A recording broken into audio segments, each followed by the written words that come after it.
தமிழக வெற்றிக் கழகத்தை இடதுசாரிகள் ஆதரித்தது மிகச் சரியானது. இதில் திமுகவினர் கோபம் கொள்வதில் நியாயமில்லை என்று சிபிஎம் மாநில செயலாளர் பே. சண்முகம் விளக்கமளித்துள்ளார்.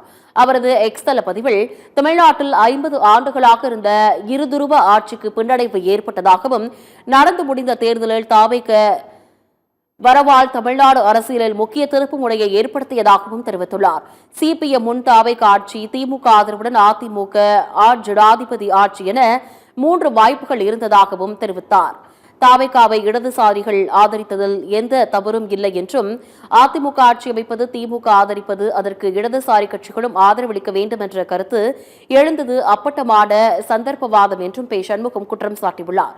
அதிமுக திமுக அணியின் ஆதரவுடன் ஆட்சி அமைப்பது என்ற யோசனையை சிபிஎம் நிராகரித்ததோடு மக்களால் தேர்ந்தெடுக்கப்பட்ட அரசுக்கு ஆதரவு அளித்தது என குறிப்பிட்டுள்ளார். சிபிஎம் நிலைப்பாட்டை திமுகவினரும் திமுக ஆதரவு அறிவுஜீவிகளும் கடுமையாக விமர்சிக்கின்றனர் என்று பே. சண்முகம் குற்றம் சாட்டியுள்ளார்.